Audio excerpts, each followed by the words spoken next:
Meaning लिख लो वहां पर, इफेक्ट और इविल इन नेचर, मीनिंग लिख लो बेटा। मैलिग्नेंट का, मैलिग्नेंट मलेरिया दे रखा है, वहां लिख लो इफेक्ट। क्या हुआ, पेंसिल नहीं, पेन से लिख लो, मीनिंग ही तो है, व्हाई नॉट। ठीक है, all these malignant malaria caused by Plasmodium falciparum, name चाहिए, is the most serious one and can even be fatal, हो सकता है। ठीक है, हाँ, तो उन्होंने, अब ये बात क्लियर हो गई। अब हम बात करते हैं उनकी साइन एंड सिम्टम्स की। तो main symptoms of the malaria include headache, nausea, muscular pain, high fever. Each malarial attack is of 6 to 10 hours duration.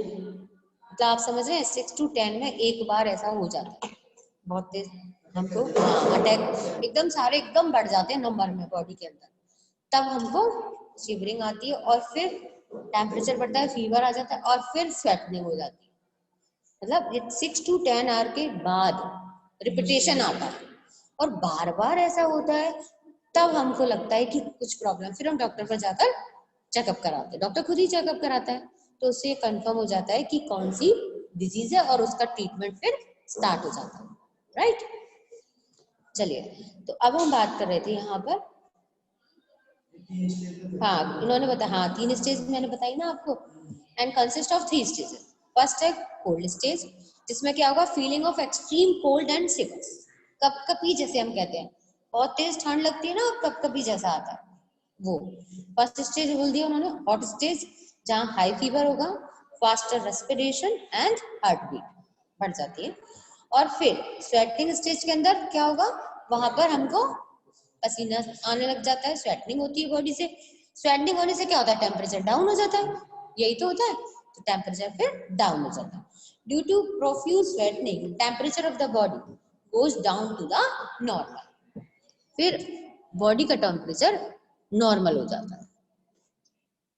ठीक है, स्टूडेंट आर कमिंग हियर, मैं भूल गई थी, है ना। चलिए, फिर उन्होंने कहा कि भाई due to the profuse sweating temperature of the body goes down to normal even after the patient is cured of malaria, और क्योर कर सकते हैं।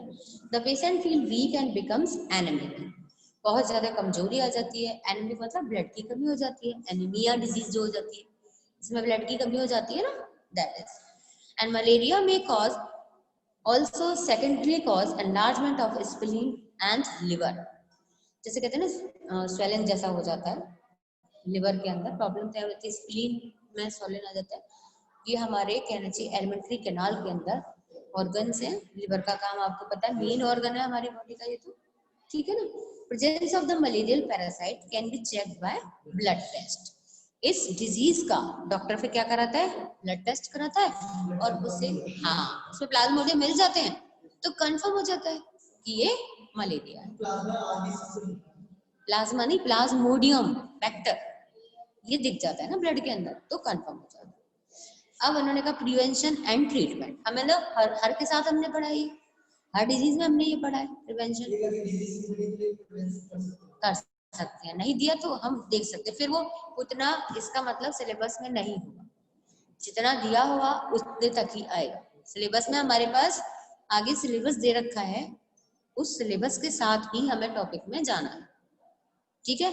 एक बार मैं और सिलेबस आपको दिखा दूंगी, है ना, तो आप उस सिलेबस के साथ ही जाना। वैसे बुक में आगे सिलेबस आपका दे रखा है एनसीईआरटी वाला जी, तो मुझसे पूछ लो, है ना, आपने उसको कॉपी डाउन किया है, लिखा है, आप लेकर आना, then I will tell you. Okay, syllabus तो कंफर्म होना चाहिए कि जो सिलेबस दिया गया है वो आपको पढ़ना है, उसके सभी टॉपिक्स को आपको क्लियर करना है, यू हैव टू।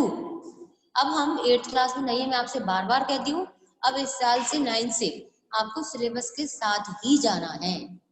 अगर चैप्टर है, चैप्टर में दिया है और वो टॉपिक हमारे सिलेबस में नहीं है तो हमें नहीं पढ़ना, ठीक है, समझ रहे हैं आप, आपको सिलेबस के टॉपिक के साथ जाना, क्लियर। चलिए, अब it can be controlled by taking the anti malarial drugs. Most common anti malarial drug is quinine, पता है हमें, दवाई, medicine, quinine. It is extracted from the bark of the cinchona tree, है ना? कहाँ से मिलती है? ट्री से। Periodic spray of the insecticides, ये हमें पता है, अभी भैया करके गए थे, है ना? इंसेक्टिसाइड से किया था ना, स्प्रे किया था कि नहीं किया था? खैर, तो ये किस लिए? डीडीटी और BSC to kill the adult mosquito as well as spray of the kerosene oil और insecticides on the ponds, ditches and to kill the larva. जैसे आसपास के जितने भी इन्फेक्टेड एरिया हैं वहां पर इंसेक्ट वगैरह ना हो, और अगर ये नहीं होंगे तो हमें डिजीज की जो चांस है वो खत्म हो जाए। यही तो करते हैं हम, अपना माउथ और ये बंद करने के लिए कहते हैं ना, क्यों? जिससे ये जो वायरस है वो हमारी बॉडी के अंदर, इसका मेन जो टारगेट ऑर्गन है वो लंग्स है ना, तो वहां तक नहीं जाए। तो वहां तक कैसे नहीं जाएगा? जब हमारे नोज और माउथ बंद रहेंगे। लेकिन जब पढ़ाते हैं ना तो मुझे थोड़ा सा ऑकवर्ड लगता है, पर ऐसा नहीं करना चाहिए, आई नो, बट कोशिश करते हैं, चलो, है ना? तो इंट्रोड्यूसिंग द लार्विडस फिशेस, ये लार्वी होते हैं छोटे छोटे, जो एक्वेटिक एनिमल्स हैं उनके सबके लार्वी होते हैं, एग से थे, एग से क्या बन जाएंगे? लार्वा, पानी के अंदर होते हैं कि नहीं होते हैं? ये लार्वी हैं, तो ये इनको हटाने के लिए in the water bodies, use of insect repellents to prevent the mosquito bite. Insect को हटाने के लिए जो भी चीजें हम यूज कर सकते हैं, आजकल तो कितनी फॉइल्स हैं, पेपर आ गए हैं, उनको जलाकर हम अपने इंसेक्ट को हटा देते हैं। और तो और जो पूजा में लगाते हैं ना, वो भी अगरबत्ती टाइप से जो होती है, उनका भी हम यूज करते हैं, इंसेक्ट वाली आ गई है, तो उनको लगाने से इंसेक्ट वहाँ रूम में नहीं आते। इन्फेक्शन से बचने के लिए बहुत सारी चीजें हैं जिनका हम यूज कर सकते हैं, राइट? स्प्रे आते हैं, हाँ, एक ब्लैक कलर का कौन सा आता है? वो मॉस्किटो का ब्लैक मॉस्किटो का आता है ना, ब्लैक कलर का स्प्रे, जिससे बिल्कुल सारे मच्छर गायब हो जाते हैं। हिट है ना, हाँ। सो वायर गॉजिंग ऑफ डोर्स, हाँ, और डोर्स के अंदर हम क्या करना चाहिए? नेट लगा देते हैं ना, विंडो वाले जो लकड़ी वाले जो अपने गेट होते हैं उन पर नेट लगा रहता है ना। Wire gauzing of doors, wire gauze लगाना, वायर से तार वगैरह बना के उनको वायर गॉज बोल दिया। Of doors, Windows and ventilator, check the entry of the mosquitoes in the house। रोकते कि नहीं? आप बालकनी के, जिनके यहाँ पर बालकनी होती है बेटा, वो लोग गेट ओपन तो रखना चाहते हैं, बट ऐसे तो नहीं छोड़ सकते, तो क्या करते हैं? नेट वायरिंग वाले गेट लगा लेते हैं। यही करते हैं ना हम लोग, जिससे एयर तो आ सके बट इंसेक्ट वगैरह एंटर ना कर पाए, यही चाहते हैं ना हम लोग भी। चलिए, अब हम बात कर रहे थे फंगल डिजीज। प्रोटोजोन्स में आपके सिलेबस में इसमें दो ही दे रखे, अमीबाइसिस और मलेरिया। प्रोटोजोन्स भी कंप्लीट हो गया। अब तक हमने कितने पढ़ लिए? अब तक हमने सबसे पहले बैक्टीरियल पढ़ा था। बैक्टीरियल में 5 थे, कौन कौन से थे बेटे? हाँ, निमोनिया बेटा, हाँ बेटा, हाँ बेटा, टाइफाइड, कॉलेरा इसमें, एक और है, हाँ, देख लो, अब तुम नेम सी भूल गए हैं? मैंने बताया था पी साइलेंट रहता है, क्या बोलते हैं? निमोनिया, बच्ची बोल रही पेनोमिया, पी बेटू साइलेंट रहता है, पेप्टिक अल्सर, ठीक है। ये हमने कौन से पढ़े थे? बैक्टीरियल वाले। इसके बाद हमने वायरल डिजीज भी पढ़े थे 6, हाँ, जॉइंडिस से start, jaundice, chikungunya, dengue and then polio, polio तो फ्री हो गया नाम, हाँ, और नेक्स्ट बेटा, लास्ट एड्स था, रेबीज और एड्स, है ना, यही तो थे लास्ट। हाँ, अब ये हमें कम से कम इतना माइंड में तो है, तो हम ये टिक तो कर सकते हैं कि बैक्टीरियल डिजीज कौन सा है और वायरल डिजीज कौन सा है। जब हमारे माइंड में ये मेकअप हो जाएगा तो हम उसको टिक कर सकते हैं। अगर मान लो ऑप्शन में वाला क्वेश्चन आता है तो हमें डिजीज से ही पता तो होगा कि ये किस कैटेगरी का है, उसके अकॉर्डिंग हम टिक तो कर सकते हैं ना उसे। ठीक है ना, समझ आ रहा है? अब बोल सकते हैं आप, बैक्टीरियल वाले बोलो चलो। हाँ देख ले गायब। अच्छा देख कर बोलो, कोई बात नहीं, इसको बोलने दो, ये बोलेगा ना फिर आपसे बुलवा देंगे। एक बार अगर ये बेटा ये क्वेश्चन में आएंगे, यस हाँ टीबी, हाँ बेटा यस, जल्दी जल्दी रिपीट करो फिर आगे चलेंगे हम। यस बेटा, you were saying tuberculosis, pneumonia, cholera, yes, typhoid, ulcer है वो, पक्का याद हो गए? बोलो यस बोलो। हाँ डन, पक्का से बिना देखकर बोलो अब आप। यस बेटा पक्का। अगर मान लो कोई बैक्टीरियल डिजीज पूछे आपसे तो आप लिख सकते हैं any two, now you can write, you know well. ठीक है, आप बोलो वायरल डिजीज बेटा, गर्ल यस, हाँ लास्ट है ये तो, हाँ चलो बोलो। एड्स, देन चलिए, हेपेटाइटिस, जॉन्डिस एक ही बात होती है। और अभी आप एक बोल रही थी ना जिसमें पी लगा था, पी नहीं लगाते हैं ना हम, वो किसमें था? हाँ चलो कंफर्म तो है। चलिए आगे, एक वो था डॉगी बाइटिंग का, हाँ और बताइए, और सोचो। यस बेटा, हाँ बोलो।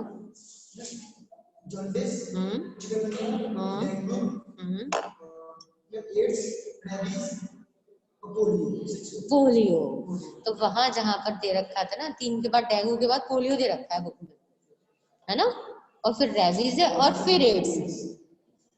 ठीक है, तो अब जब टिक द मार्क आएगा तो आप कर सकते हैं ना, या आपसे वन वर्ड क्वेश्चन पूछा जाए कि right any 2 diseases of viral, virus की पूछ लें, बैक्टीरिया की पूछ लें, और प्रोटोजोन्स की अगर हम बात करें तब what we can say then 2, कौन कौन सी पढ़ी थी बेटा हमने प्रोटोजोन्स की?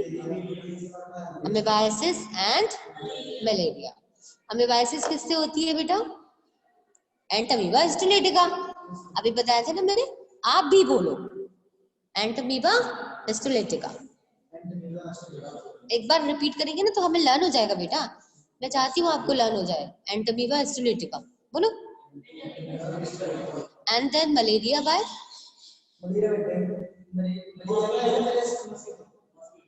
प्लाज्मोडियम। नहीं, मॉस्किटो के बाइट करने से प्लाज्मोडियम है जो बॉडी में अंदर चला जाता है थ्रू द प्लाज्मोडियम। किसके लिए बोलेंगे हम? मॉस्किटो को बाइट करने से अंदर इन्फेक्शन कौन ले जाता है? प्लाज्मोडियम। तो यहाँ पर जो वेक्टर है वो कौन है? प्लाज्मोडियम। तो malaria through the Plasmodium, and इसके पहले हमने पढ़ा था amoebiasis through the Entamoeba histolytica. ये फाइल अहमद हैंड रेज कर रहा है। ठीक है, तो अब यहाँ तक हमें पता चला, जैसे ये दोनों चीजें अभी हमने आज क्लास में ली प्रोटोजन्स की दोनों, तो इनके हमें वेक्टर भी याद हो गए और नेम भी याद हो गए, है ना। तो इसके पीछे वाले हमने घर पे पढ़े थे तो वो याद नहीं हुए हैं, इसका मतलब ये कंफर्म है। आप बताना बेटे प्रोटोजोन डिजीज दोनों। यस यू बेटा,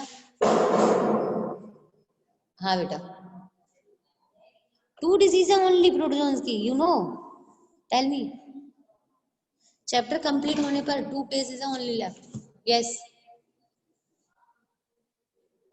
आप क्लास में ही है ना, बोलो बेटे, आप बोलो बेटे,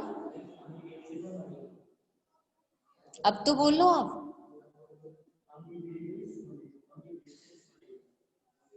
बोलो मैंने नहीं सुना, पक्के से sure? Again you will repeat. Amoebiasis क्या है? बोलो ना, that's why I am telling you बच्चा, बोलना है आपको। अमीबाइसिस बोलो।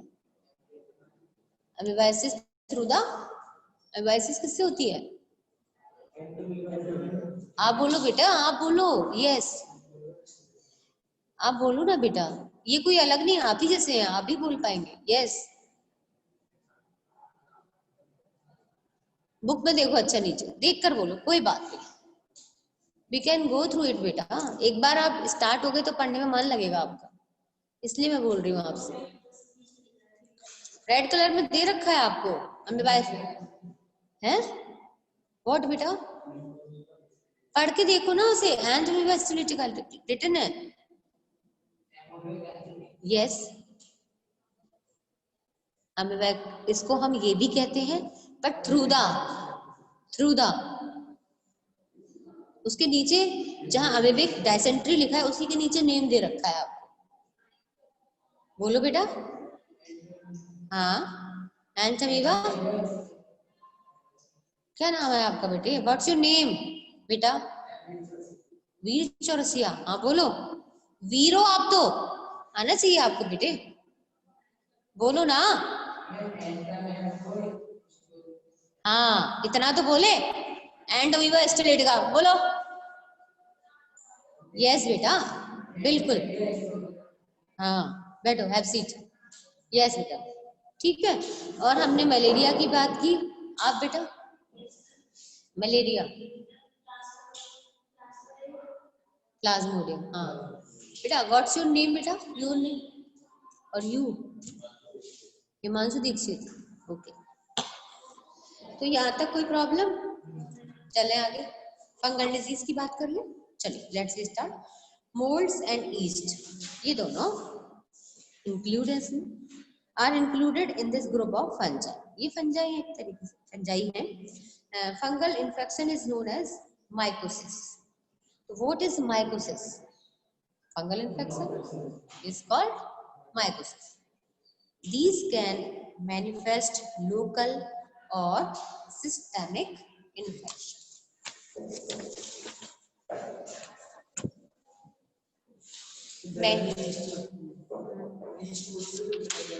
उसमें भी है, अलग अलग टाइप्स की होती है ना बेटा।